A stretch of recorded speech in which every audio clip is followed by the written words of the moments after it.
terhadap agama kita dan menjadi orang-orang yang bisa mengamalkan agama di atas ilmu, di atas pemahaman yang benar,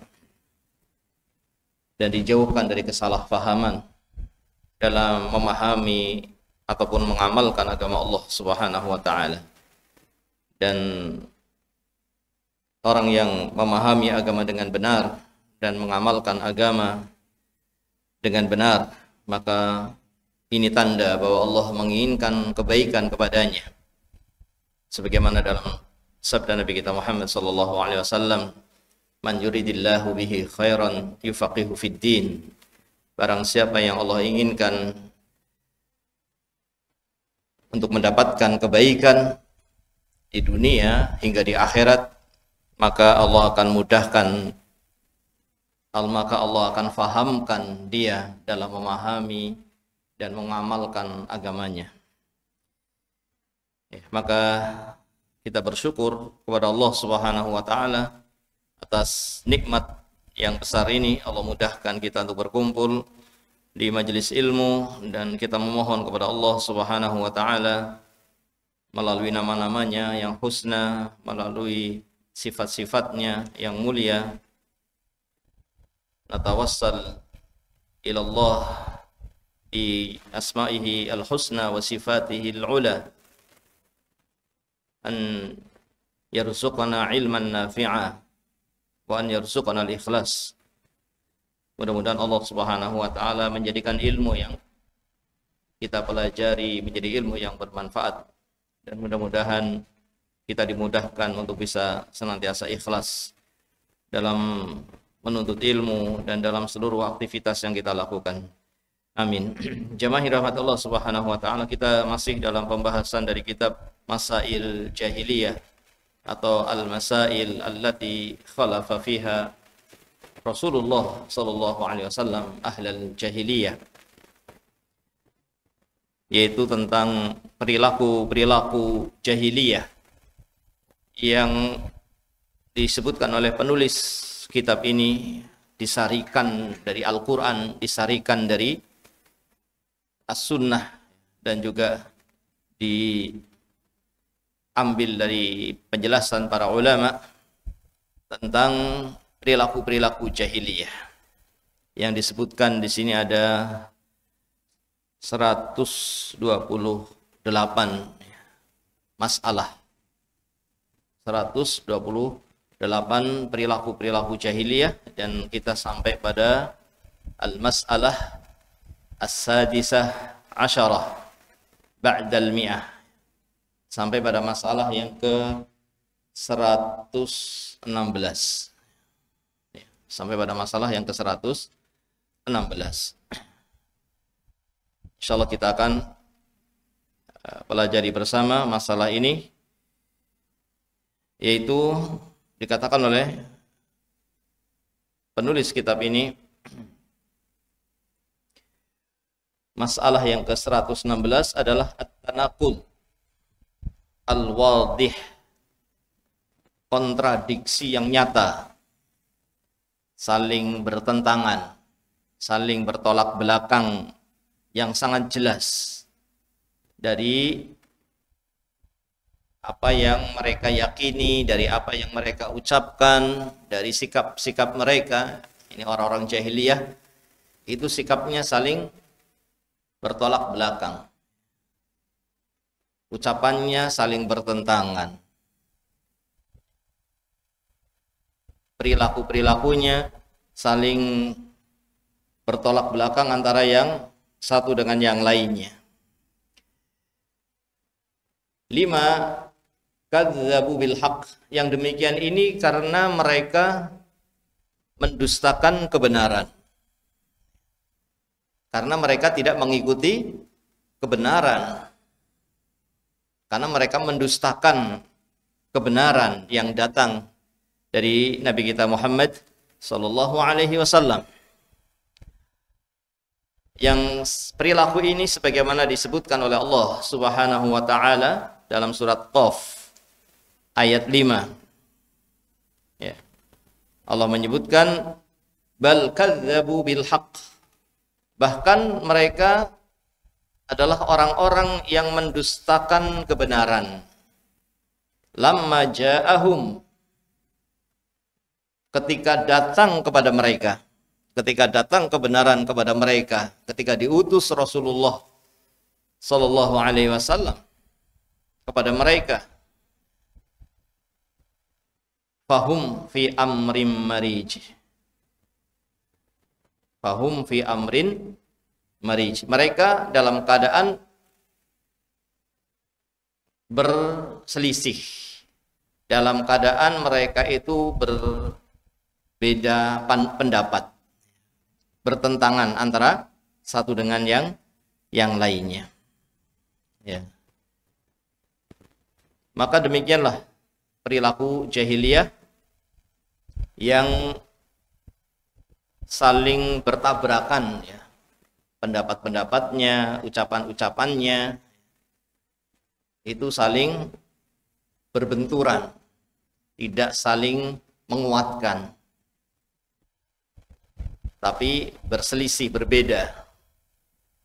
Di sini juga disebutkan sebabnya kenapa, ya, karena mereka mendustakan kebenaran. Kalau seseorang mengikuti kebenaran yang datang dari Allah Subhanahu wa taala, tentu akan sama, tentu akan memiliki pemahaman yang tidak saling kontradiksi, karena datangnya dari Allah Subhanahu wa taala. Tapi karena mereka meninggalkan apa yang diturunkan oleh Allah Subhanahu wa taala, mereka tidak menerima apa yang dibawa oleh Rasulullah sallallahu alaihi wasallam, maka mereka terkena musibah ini, musibah saling bertentangan. Bertentangan pendapatnya, bertentangan keyakinannya. Dan demikianlah sifat dari hawa nafsu, sifat dari mengikuti kebatilan. Ketika seseorang sudah mengikuti kebatilan, maka akan melahirkan kebatilan-kebatilan yang lainnya. Ketika seseorang mengikuti penyimpangan, maka akan muncul penyimpangan-penyimpangan berikutnya. Akan melahirkan penyimpangan-penyimpangan berikutnya. Makanya disebutkan, ya, bahwa ahlu sunnah itu wal jamaah. Ahlu sunnah itu akan bersatu. Maksudnya bersatu di atas kebenaran, sebagaimana dikatakan oleh sahabat Abdullah bin Mas'ud radhiyallahu ta'ala anhu, bahwa al jamaah ma wafaqal haq wa in kunta wahdak fa anta al-jamaah hina idzin. Kata sahabat Abdullah bin Mas'ud radhiyallahu ta'ala anhu, jamaah itu yang dimaksud adalah yang sesuai dengan al-haq. Dan engkau dikatakan al-jamaah meskipun engkau sendirian. Meskipun engkau sendirian, tapi engkau di atas apa? Di atas al-haq, maka engkau adalah dikatakan al-jamaah. Maka ada ahlu sunnah wal jamaah. Berbeda dengan orang yang membikin hal-hal yang baru, membikin hal-hal yang tidak pernah diturunkan oleh Allah dan Rasulnya, membikin keyakinan yang baru, keyakinan yang bukan dari Al-Quran, keyakinan yang bukan dari hadis, keyakinan yang bukan datang dari Nabi Sallallahu Alaihi Wasallam, tapi mengada-ada yang baru. Ini namanya bid'ah.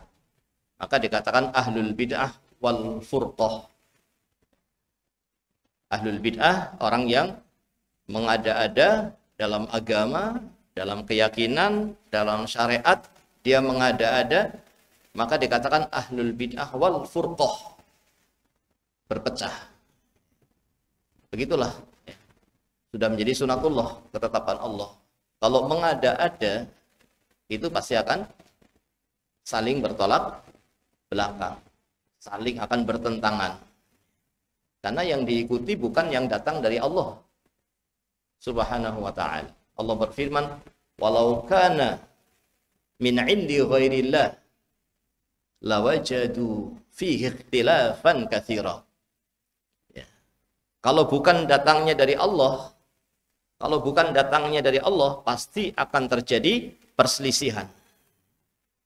Kalau bukan datangnya dari Allah, yang dilakukan itu adalah sesuatu yang bukan datang dari Allah, maka yang terjadi adalah perselisihan.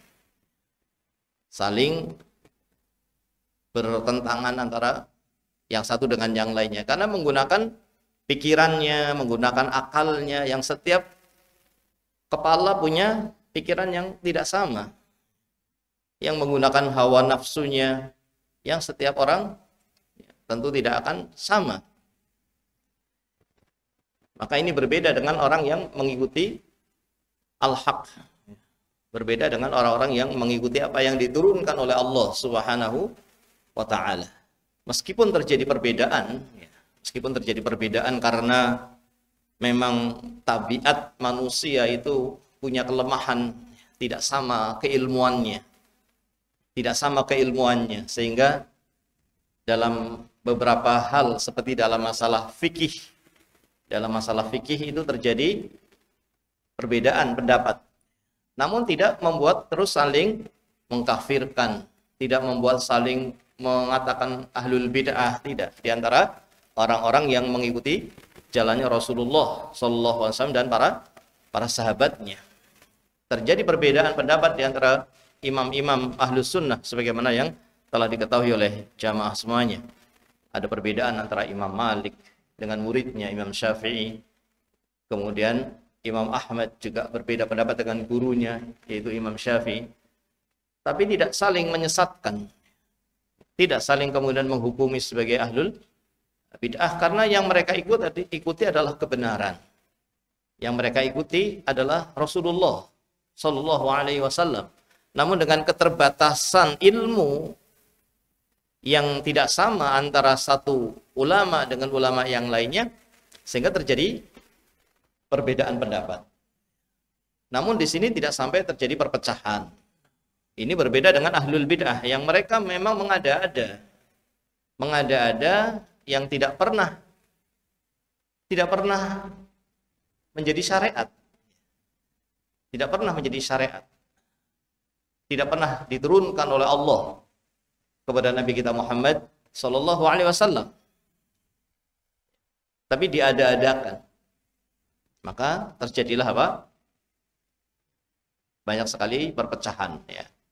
Muncul ya jalan-jalan baru yang dipimpin oleh pemimpinnya masing-masing yang kemudian saling bertentangan antara yang satu dengan yang lainnya, bahkan saling mengkafirkan antara kelompok ahlul bid'ah yang satu dengan ahlul bid'ah yang lainnya.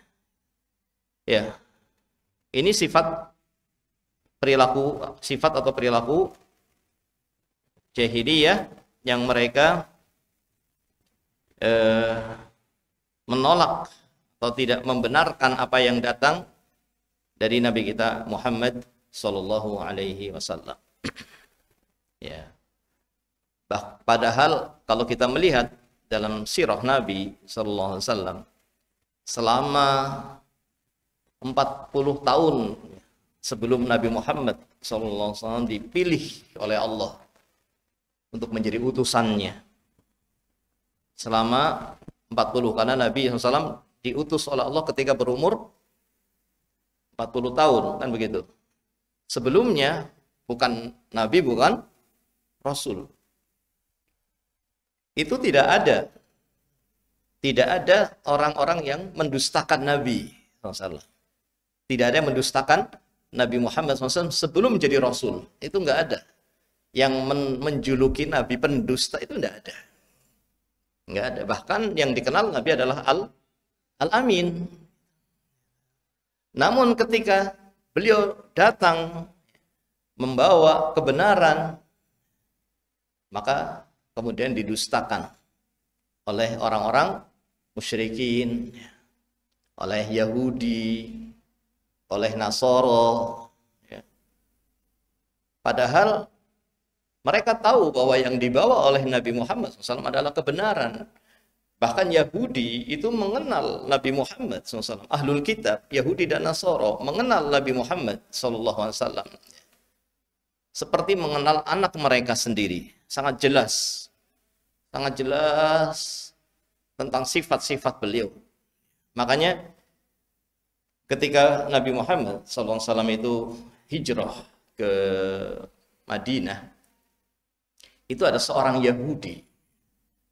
Ada seorang Yahudi yang bahkan dia adalah ahbar min ahbaril Yahud, termasuk dari ulamanya Yahudi.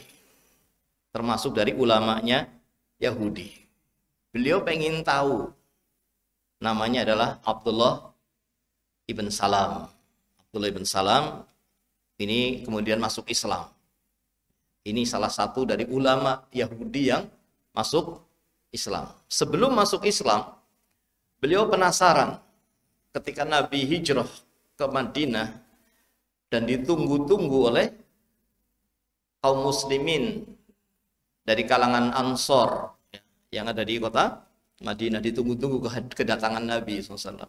Maka ketika Nabi sudah sampai, ini Abdullah ibn Salam yang waktu itu belum menjadi seorang muslim, itu penasaran, pengen lihat kayak apa yang ngaku Nabi ini, siapa mana orangnya. Maka dilihatlah, dia ingin tahu, maka beliau menuju ke kaum muslimin yang di situ ada Nabi SAW. Ketika melihat Nabi Muhammad SAW, baru melihat wajahnya saja, beliau sudah mengatakan tidak mungkin wajah yang seperti ini wajah pendusta. Jadi dari wajahnya saja sudah apa? Sudah kelihatan. Dari wajahnya saja, itu ulama Yahudi itu sudah mengatakan ini tidak mungkin wajahnya pendusta. Maka kemudian beliau masuk Islam.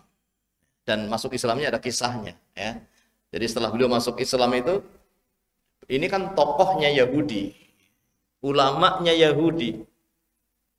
Maka beliau mengatakan kepada Nabi, ya Rasulullah, engkau telah mengetahui, innal Yahud, qad alimat, atau alimatil Yahud, anni sayyiduhum, wa ibnu sayyidihim, wa a'lamuhum, wa ibnu a'lamihim. Wahai Rasulullah SAW, Yahudi itu sudah ngerti siapa saya. Saya itu di matanya orang Yahudi adalah sayyidnya mereka dan anaknya sayyid mereka. Orang yang dinomorsatukan oleh Yahudi dan diyakini sebagai anak dari keturunannya pemimpin Yahudi. Bahkan orang Yahudi mengenal saya sebagai orang yang paling alim, paling berilmu dari ulama-ulama Yahudi. Dan mereka mengenal aku adalah anaknya para ulama. Aku adalah anak keturunan ulama-ulama Yahudi. Maka, ya Rasulullah, kumpulkanlah Yahudi. Kumpulkanlah mereka Yahudi itu. Sebelum aku akan menyampaikan, menampakkan diriku sebagai seorang muslim. Itu waktu itu sudah masuk Islam, tapi tidak ingin apa? Tidak ingin mengumumkan, tapi beliau ingin mencoba bagaimana Yahudi. Kalau tahu, nanti tahu dia masuk Islam. Coba kumpulkan mereka dan tanyakan tentang aku, bagaimana pendapat mereka. Maka dikumpulkanlah orang-orang Yahudi itu. Kemudian Nabi SAW menyatakan ya tentang siapa Abdullah ibn Salam di mata kalian, wahai Yahudi. Mereka semuanya apa? Memuji. Oh, itu adalah Sayyiduna. Dia adalah apa? Pemimpin kami. Pemimpin kami dan anak dari pemimpin-pemimpin kami. Dia adalah orang yang paling alim dan anaknya orang yang paling alim di antara kami. Setelah itu Nabi SAW mengatakan, bagaimana afara'aitum in aslam? Bagaimana menurut kalian kalau dia masuk Islam? Kata mereka, ya, tidak mungkin. Tidak mungkin Abdullah bin Salam apa? Masuk Islam. Padahal sudah masuk Islam. Ya. Kemudian Nabi SAW mengatakan, ukhruj ya Abdullah. Wahai Abdullah, keluarlah. Keluarlah engkau. Maka keluarlah di hadapan Yahudi menyatakan bahwa aku sudah masuk Islam. Setelah itu apa? Komentarnya Yahudi, engkau adalah orang yang paling jelek di antara kami. Engkau adalah orang yang paling bodoh di antara kami. Engkau adalah pendusta dan sebagainya. Ini apa namanya? Sikapnya apa? Ahlul jahiliyah. Bertolak belakang apa tidak? Ya, bertolak belakang. Karena mereka tidak membenarkan kebenaran. Mereka mengikuti tanpa dalil. Mereka ketika mengikuti ulama mereka ya tanpa dalil, sampai menghalalkan apa yang diharamkan oleh Allah karena mengikuti ulamanya, sampai mengharamkan apa yang dihalalkan oleh Allah juga mengikuti ulama mereka. Namun setelah ulamanya ada yang masuk Islam, mereka mendustakan. Dan Nabi SAW menyatakan, ya, seandainya, ya, kalau ada apa? Lau anna asyrah minal yahud, lau aslama asyratun minal yahud. Kalau seandainya masuk Islam 10 tokoh Yahudi, masuk Islam 10 ulama dari kalangan Yahudi, la aslamal yahud, maka semua Yahudi pasti akan masuk Islam. Kalau ada 10 ulama yang masuk Islam, maka pasti Yahudi itu semuanya masuk Islam. Tapi ya, ketetapan Allah telah menetapkan sangat sedikit dari Yahudi yang masuk Islam. Bahkan ulama-ulama mereka tidak mau masuk Islam. Yang masuk Islam ya paling ini Abdullah bin Salam. Ya karena cuma satu, ya mereka pun tidak mengikuti yang satu, mereka mengikuti yang banyak. Karena kebanyakannya tidak masuk Islam, karena yang mereka itu ikuti itu bukan kebenaran. Tapi tokohnya, tapi pemimpinnya, ketika ada satu masuk Islam, sementara tokoh-tokoh yang lainnya tidak masuk Islam, ya mereka tidak mau mencari mana yang benar, tidak tahu mencari, tidak ingin tahu mana yang benar. Ya. Padahal sebelumnya mereka yakin, seyakin-yakinnya ini adalah orang yang paling berilmu di antara mereka. Namun demikian, memang ketika Nabi SAW diutus oleh Allah Subhanahu wa Ta'ala dan berhijrah ke Madinah, kebanyakan Yahudi itu tidak masuk Islam karena hasadnya mereka kepada Nabi Muhammad Sallallahu Alaihi Wasallam. Bahkan ada di antara ahlul kitab yang karena saking hasadnya itu dia keluar dari Madinah karena sudah pamornya itu sudah redup. Yang tadinya ditokohkan setelah datangnya Nabi Muhammad Sallallahu Alaihi Wasallam, maka ketokohannya apa? Turun. Maka dia hasad, dia tidak masuk Islam, malah dia meninggalkan kota Madinah dan menuju ke negeri Syam. Dan kemudian dia bersama ahlul kitab yang lainnya, bersama orang-orang munafikin, ya, bersama orang-orang musyrikin bahkan dan munafikin, merencanakan untuk membuat tempat yang digunakan untuk pertemuan mereka. Namun diwujudkan dalam bentuk masjid. Dibikin dalam bentuk masjid supaya apa? ya, supaya samar, supaya tidak nampak bahwa mereka sedang melakukan upaya-upaya untuk menghancurkan Islam. Maka dibentuklah tempat pertemuan mereka itu dalam bentuk masjid. Dan untuk lebih menyamarkan maksud mereka, mereka sengaja justru mengundang Nabi Muhammad SAW untuk sholat di masjid itu. Mereka memberitakan, ya Rasulullah, kami telah membangun masjid untuk kepentingan orang-orang yang tidak bisa menuju ke Masjid Nabawi karena hujan misalnya, atau karena sakit sehingga tidak kuat menuju ke Masjid Nabawi, maka kami bikin masjid untuk kepentingan orang-orang yang safar, untuk kepentingan orang-orang yang sakit yang tidak bisa ke Masjid Nabawi, untuk kepentingan ketika saat sulit menuju ke Masjid Nabawi. Maka mereka meminta Nabi untuk sholat di masjid itu. Dan Nabi SAW sudah mengatakan, ya, nanti kalau saya pulang dari perjalanan, karena beliau waktu itu sedang ke Tabuk, ya, dalam perang Tabuk. Nanti kalau kami pulang dari Tabuk, insya Allah kami akan melewati masjid itu dan kami akan sholat di masjid itu.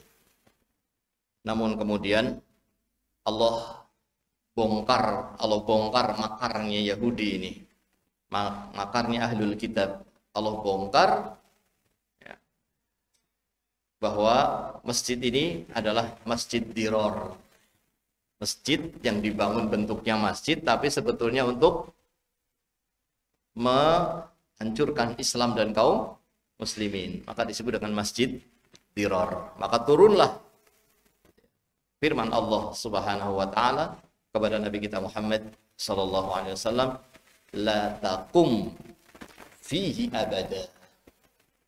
Janganlah engkau sholat di masjid yang dibangun itu selama-lamanya.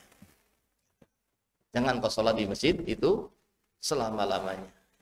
Begitulah keadaan Ahlul Kitab yang karena hasadnya mereka menolak kebenaran setelah mereka mengenal Nabi Muhammad sallallahu alaihi wasallam dengan pengenalan yang sangat jelas. Namun mereka mendustakan. Makanya dikatakan di sini bal kadzdzabu bil haqq. Bahkan mereka mendustakan kebenaran, mendustakan Al-Qur'an, mendustakan apa yang dibawa oleh Nabi Muhammad sallallahu alaihi wasallam lamma ja'ahum, ketika datang kepada mereka kebenaran, sehingga fahum fi amrim marij, maka mereka pun menjadi orang-orang yang saling bertentangan. Pendapatnya kadang mengatakan Nabi itu apa? Pendusta, kadang mengatakan Nabi itu orang gila, kadang mengatakan Nabi itu tukang sihir, berbeda-beda itu. Ini apa namanya? Bertentangan, tidak sama antara tokoh-tokoh mereka dalam mensifati Nabi Muhammad sallallahu alaihi wasallam. Maka ini akibat dari menolak kebenaran. Oleh karena itu ini menjadi pelajaran bagi kita untuk kita mencari dan menerima kebenaran. Ketika sudah datang kebenaran, maka jangan ada keraguan. Ketika sudah datang kebenaran yang kita sudah jelas paham dengan dasarnya, dengan dalilnya, bahwa ini firman Allah yang memerintahkan ini, bahwa ini firman Allah yang memberitakan ini, memberitakan itu, maka kita membenarkannya. Kita membenarkannya dan kita tidak ragu-ragu. Ketika kita ragu-ragu, maka ini bisa menjadi sebab, ya, Allah tidak memberikan hidayah kepada kita. Ketika kita ragu-ragu, maka di sini ketika datang kebenaran dan kita sudah jelas dengan kebenaran itu, karena ada dasarnya, ada ilmunya, maka jangan ada keraguan. Jangan ada keraguan. Jangan kemudian ditolak atau dibenturkan dengan ucapan manusia, atau jangan kemudian dibenturkan dengan akal, diukur kebenaran itu dengan akal, tidak, atau diukur kebenaran itu dengan ucapan orang, tidak. Bahkan sebaliknya, ucapan orang itu diukur dengan kebenaran. Apakah ucapan itu benar atau salah? Maka mana dalilnya? Mana dasarnya? Karena kalau bertentangan dengan apa yang diturunkan oleh Allah, pasti itu apa? Pasti itu kebatilan. Kalau bertentangan, ya, maka tidak boleh kita kemudian mendahulukan ucapan orang dari firman Allah. Tidak boleh kita mendahulukan ucapan orang dari sabda Nabi Muhammad Sallallahu Alaihi Wasallam. Bahkan Imam Syafi'i juga mengatakan, laqad ajma'an nas ala anna man tabayyana lahu sunnatu Rasulillah Sallallahu Alaihi Wasallam la yajuzu lahu an yada'aha liqauli ahadin. Jika telah sampai kepada engkau jalannya Rasulullah Sallallahu Alaihi Wasallam, jelas ini akidahnya Rasulullah, ini ibadahnya Rasulullah Sallallahu Alaihi Wasallam, ini syariat Allah, maka tidak boleh engkau meninggalkan jalan ini karena sebab ucapan siapapun. Ya, jadi bukan diukur dengan ucapan. Bahkan ucapan itu bisa benar, bisa salah. Tapi kalau kalam Allah, sabda Nabi, itu tidak ada kesalahannya. Oleh karena itu gurunya Imam Syafi'i, Imam Malik rahimahullah, beliau mengatakan kullu qaulin yu'khadhu wa yurad. Setiap ucapan itu bisa diterima, bisa ditolak. Kecuali illa qauli sahibi hadzal qabr. Kecuali ucapannya, sabdanya orang yang dimakamkan di makam ini. Maksudnya Rasulullah Sallallahu Alaihi Wasallam. Maka ini hendaknya betul-betul kita jadikan sebagai jalan kita, sebagai agama kita. Jadi agama kita itu enggak ada yang baru. Enggak ada dalam agama kita keyakinan yang baru. Enggak ada dalam agama kita syariat yang baru. Apa yang bukan agama di masa Nabi kita Muhammad SAW, maka bukan agama di masa ini. Karena sudah sempurna. Al-yawma akmaltu lakum dinakum wa atmamtu alaikum ni'mati wa raditu lakumul Islam madinah. Maka enggak boleh ada keyakinan yang baru, yang diada-adakan, itu enggak boleh. Enggak boleh ada apalagi syariat yang baru, sholat jenis baru misalnya, atau sholat model baru, sholat sunnah apa, sholat apa lagi yang dibikin sendiri, itu nggak boleh, nggak ada. Tata cara sholat pun ada tuntunannya. Shollu kama ra'aitumuni usolli. Sholatlah kalian sebagaimana kalian melihat aku sholat.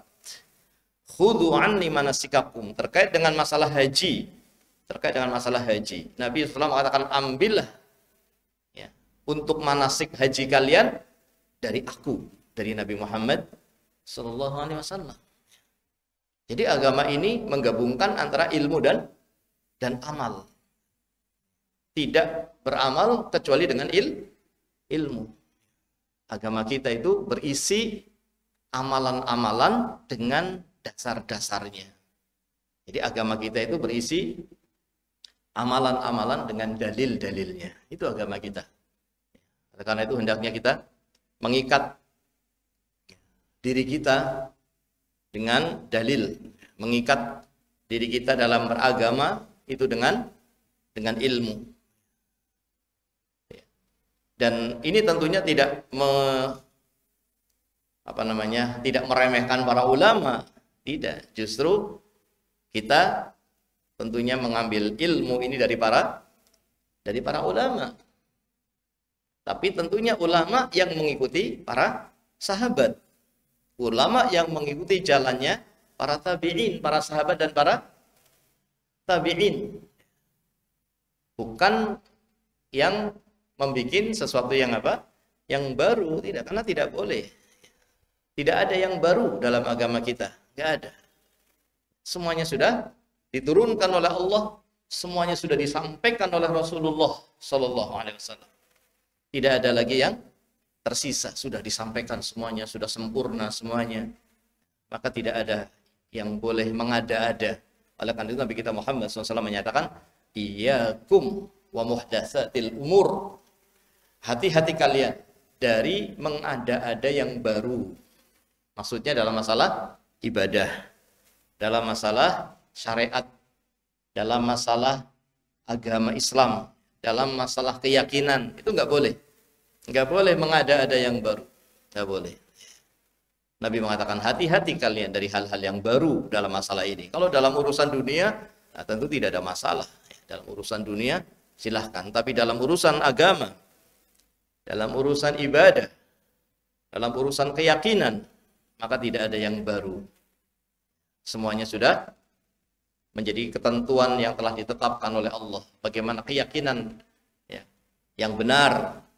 Keyakinan yang benar telah diturunkan oleh Allah Subhanahu wa ta'ala. Bagaimana ibadah yang benar, bagaimana syariat Allah, itu semuanya sudah diturunkan oleh Allah Subhanahu wa ta'ala.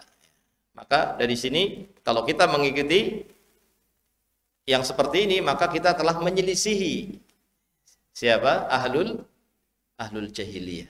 Karena ahlul jahiliyah tidak menerima apa yang datang dari Rasulullah Sallallahu Alaihi Wasallam. Padahal mereka sudah mengetahui dengan benar bahwa mereka sudah mengetahui tentang Rasulullah Sallallahu Alaihi Wasallam sebagai seorang yang dikatakan Al-Amin sebelum diutusnya sebagai Nabi SAW.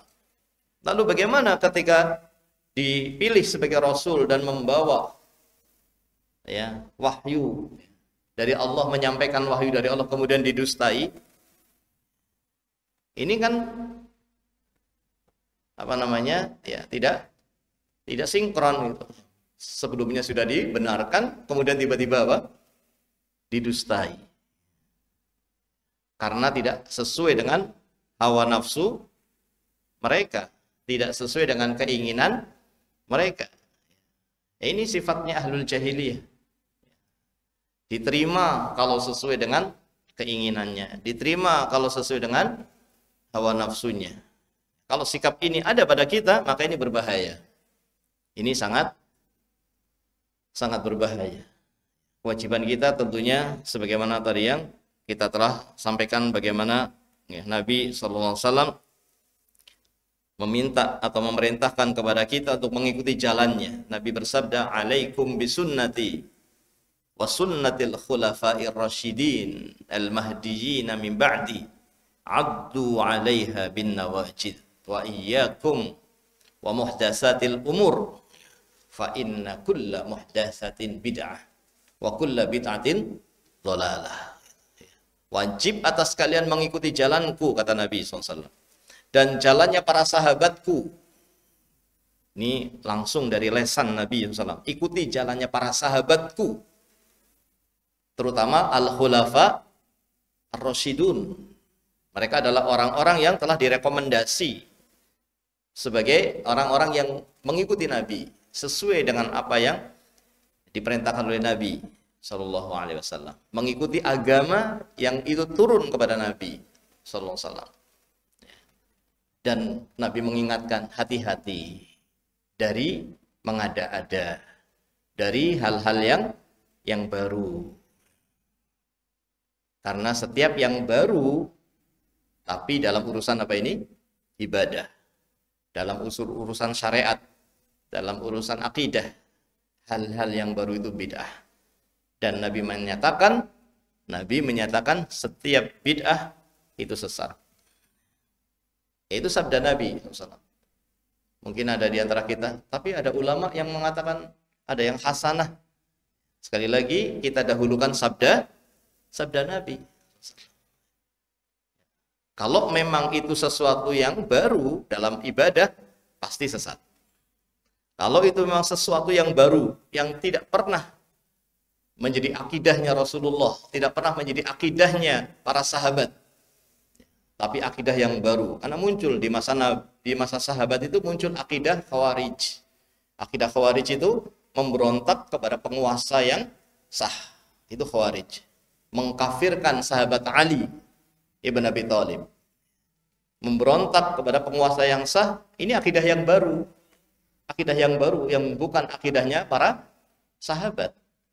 Maka mereka itu keluar dari pemerintahan Ali, berkumpul di suatu tempat yang namanya Haruro. Mereka disebut dengan Haruriyah. Haruriyah, yaitu Khawarij. Dan tidak ada yang berkumpul di Haruro ini satupun dari sahabat, tidak ada.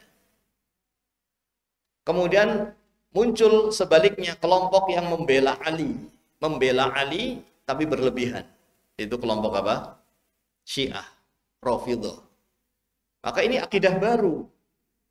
Akidah yang baru yang mengkafirkan para sahabat selain Ali dan dan Ahlul Bait. Selain Ali dan Ahlul Bait dikafirkan kebanyakannya. Ini juga akidah yang baru. Lalu akidahnya Rasulullah SAW bagaimana? Akidahnya Rasulullah SAW menyatakan, la tasubbu ashabi. Jangan kalian mencaci sahabatku, satupun dari mereka. Jangan kau caci. Walladzi nafsu Muhammadin biyadih. Demi Allah, kata beliau. Lau anfaqtum dahaban misla Uhudin dahaban. Ya, seandainya kalian berinfak dengan emas sebesar gunung Uhud, ya, ma balagha nisfa ahadihim, ma balagha mudda ahadihim wala nasifahu. Tidak akan mencapai satu mud dari infaknya para sahabat. Kalau kalian berinfak sebesar gunung, itu enggak akan mencapai satu mud, satu genggam dari infaknya sahabat. Atau bahkan tidak sampai mencapai infaknya sahabat yang hanya satu telapak tangan. Nggak akan mencapai. Karena mereka adalah orang-orang yang mulia. Mereka orang-orang yang sempurna keimanannya dan ketakwaannya. Lalu bagaimana kemudian dikafirkan? Nah, ini tentu akidah yang baru. Dan muncul akidah-akidah yang baru setelah itu. Muncul Qadariyah, muncul Jabriyah. Dan kelompok-kelompok ini, Khawarij, berpecah-pecah. Kelompok Rafidhah berpecah-pecah lagi. Qadariyah berpecah-pecah lagi. Jabriyah berpecah-pecah lagi. Terus setiap kelompok yang membuat hal yang baru, akhirnya mereka berpecah-pecah. Ya, maka ini ya salah satu akhlak jahiliyah yang tidak mau menerima kebenaran, yang menyebabkan adanya kontradiksi dari atau adanya pertentangan antara ucapan mereka, sikap mereka, ya. Karena mereka itu tidak mengikuti apa yang datang dari Rasulullah Shallallahu Alaihi Wasallam. Dan kalau mereka mau mengikuti apa yang datang dari Rasulullah SAW, maka tidak akan terjadi sebagaimana yang terjadi kepada mereka. Barangkali ini sudah masuk waktu Isya, mudah-mudahan bisa difahami dan mudah-mudahan Allah Subhanahu wa taala senantiasa memperbaiki agama kita dan juga memperbaiki dunia kita dan menjadi kebaikan untuk kita nanti di akhirat. Dan mudah-mudahan Allah Subhanahu wa taala senantiasa memberikan taufiknya kepada kita untuk bisa istiqomah. Mudah-mudahan Allah Subhanahu wa taala mengampuni dosa-dosa kita, dosa-dosa kedua orang tua kita dan dosa-dosa seluruh kaum muslimin. Allahumma arinal haqqa haqqa warzuqna ittiba'ah wa arinal batila batila warzuqna ijtinabah. Allahumma aslih lana dinana alladhi huwa ismatu amrina wa aslih lana dunyana allati fiha ma'ashuna wa aslih lana akhiratana allati ilaiha ma'aduna waj'alil hayata ziyadatan lana fi kulli khair waj'alil mauta rahatan lana min kulli syarr. Rabbana la tuzigh qulubana ba'da idh hadaitana wa hab lana min ladunka rahmah.